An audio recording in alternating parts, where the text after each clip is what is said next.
The Instagram post was supposed to be private, just for my close friends list, but my real estate agent had tagged my company in the caption. Proud to represent Summit Holdings' latest acquisition. Portfolio value now at $8.8 million. Congratulations, Morgan. By the time I noticed, the post had 847 likes and my phone was exploding. My father's text came at 2:34 p.m. Emergency family meeting. Tonight. 6 p.m. This is urgent. 1 year. That's how long it had been since my wedding. The embarrassing budget ceremony my sister Ashley had mocked in front of everyone. But 5 hours after 3 of my properties appeared on social media, suddenly, it was an emergency.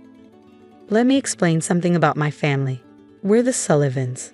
Old money, or so we pretended. My father ran a consulting firm that mostly survived off his trust fund. My mother chaired charity galas she couldn't actually afford to donate to. And my sister Ashley married a finance bro named Chad and lived in a meat mansion they were definitely over-leveraged on. Then there was me, Morgan, the practical one. The one who went to state school for finance instead of a private university for networking. The one who married Jake, a firefighter, instead of someone from the country club. My wedding had been at a community center. Simple decorations, potluck reception, a friend's band playing for free.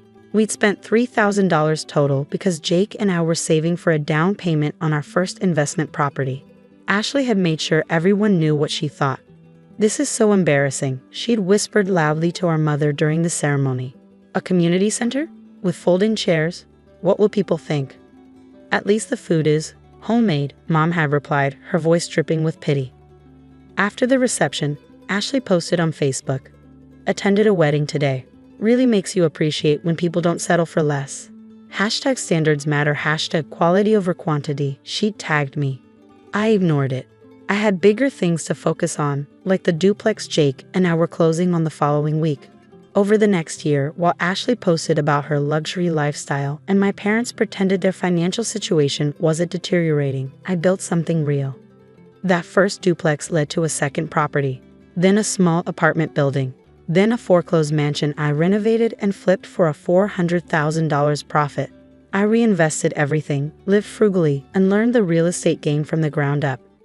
My company, Summit Holdings LLC, now owned 5 properties worth a combined $8.8 million. My personal net worth was $2.3 million. And Jake and I had just closed on our dream project, a historic estate we planned to restore. I told my family none of this. After the wedding, after Ashley's post and my mother's pitying looks, I quietly distanced myself. Occasional texts, skipped dinners, always too busy with work stuff. They never asked what that work stuff actually was. Until today. I arrived at my parents' house at 6:15 p.m., late but deliberately so. Ashley's Mercedes was already in the driveway, so was Chad's Tesla. The whole family assembled for an emergency. My mother opened the door, her smile strained. Morgan, darling, come in. We've been waiting. The living room looked the same as always, expensive furniture they'd bought 20 years ago, carefully maintained to project success. But I noticed things now. The worn carpet edges, the outdated curtains, the subtle signs of financial strain. There she is. Ashley stood up, her smile fake and bright. The real estate mogul. Hi, Ashley. We saw your post, Dad said, getting straight to it. He'd never been one for small talk. Or rather, your agent's post. $8.8 million in properties? That's the portfolio value, yes. Why didn't you tell us? Mom asked, sounding wounded. We're your family. You never asked. Awkward silence. Well, Chad cleared his throat. That's impressive, Morgan. Really impressive. Actually, Ashley and I have been looking at investment opportunities. We'd love to discuss partnering with you. No. He blinked. I haven't even explained the opportunity. I'm not interested in partnering with you. Morgan, don't be rude, Mom chided. Chad is family. Chad spent my entire wedding reception telling anyone who listened that I was settling by marrying a firefighter. So no, we won't be doing business together. Ashley's face flushed. He was just being honest. About what? That Jake makes an honest living saving lives instead of gambling with other people's money? Yeah, real settling there. This is about the wedding, isn't it? Ashley's voice rose. You're still mad about one little comment. You called my wedding embarrassing. On social media, while I was still in my dress. I was just being honest. It was at a community center, Morgan, with folding chairs and potluck food. It was objectively cheap. It was what Jake and I could afford while saving for our first investment property. The one that started everything. The one that led to the $8.8 million you're all suddenly interested in. Dad cleared his throat. Morgan, we're not here to relitigate the past. We wanted to discuss something important, an opportunity that could benefit the whole family. What opportunity? My parents exchanged looks. The Whitmore estate, Mom said. You know how we've always loved that property. It's been in the Whitmore family for generations, but old Mrs. Whitmore passed away, and her children are selling.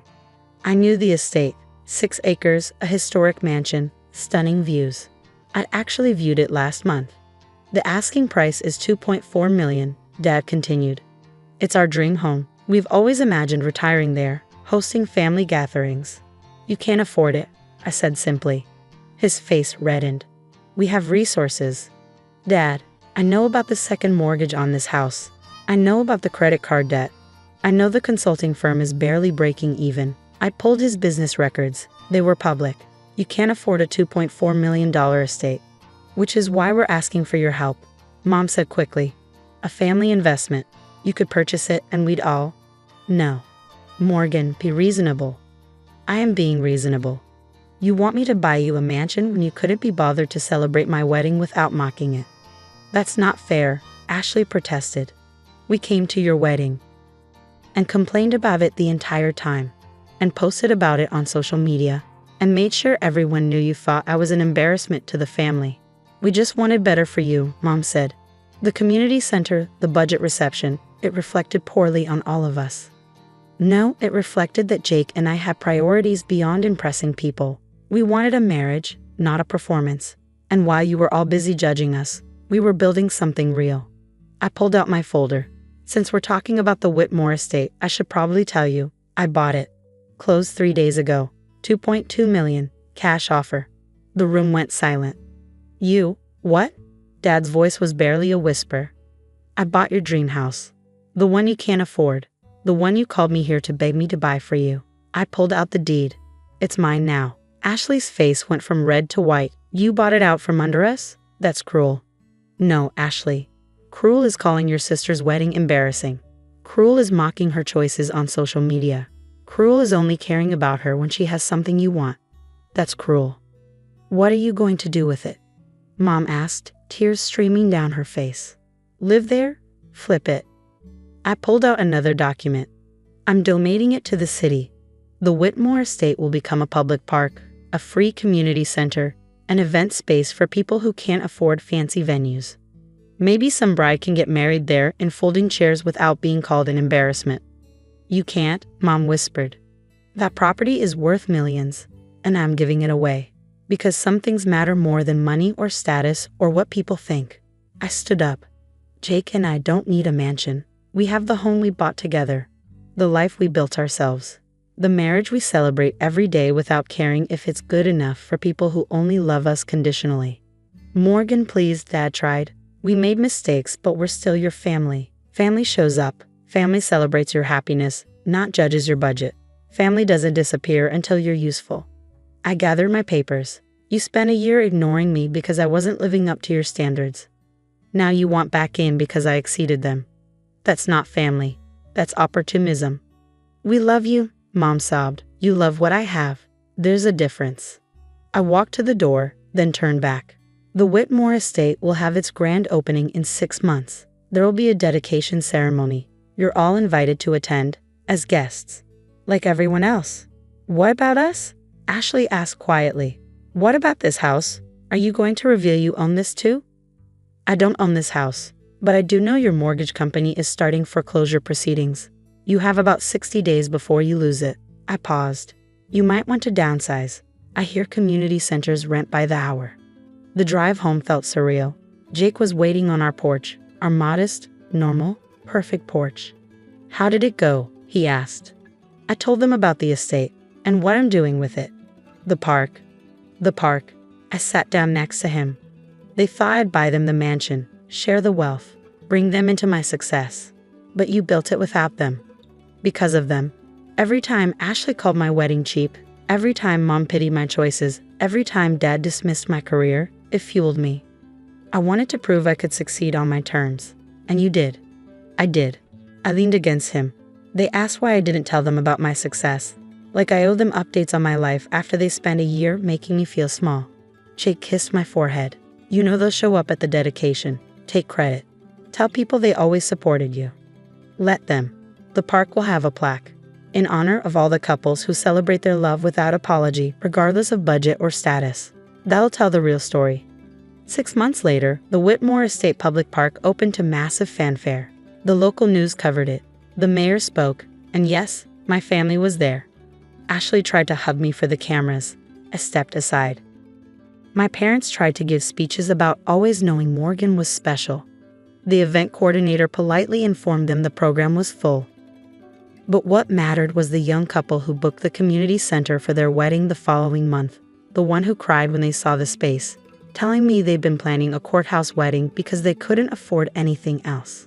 You can have folding chairs if you want, I told them. There's no shame in celebrating love simply. They thanked me, they meant it. And that gratitude, from strangers who understood what I'd built and why, meant more than my family's hollow appreciation ever could. Because I didn't build an empire to impress people who'd already decided I wasn't good enough.